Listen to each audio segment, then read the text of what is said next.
$60 ming ga 3 sotu yer maydoniga tushgan. Tayyor kirib mazza qilib yashasa bo'ladigan shu uyimizni ham naqdga, ham variantga xudo xolasa gaplashsanglar bo'ladi. Videoni oxirigacha ko'rib turib, like bosib qo'yinglar jigarlar.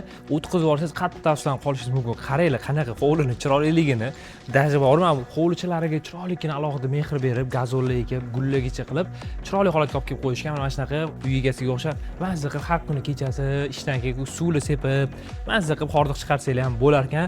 Uyimizning old tarafi ham, orqa tarafi ham ko'cha bo'lib turibdi. Orientir hozir tushuntirib beraman jigarlar.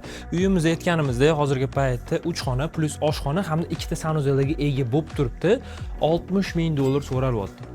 Ichkarini, remont holatlarini birin-ketin ko'rib turibsiz jigarlar, zallarini, yotoqxonalarini va hamda qo'shimchasiga oshxonalarni ham ko'rsangiz bo'ladi. Oshxona uchun mebellarigacha qilib qo'yilgan, tayyor holatda. Kiyim-kechagingizni olib kirasiz, bitta kravat qo'yib turib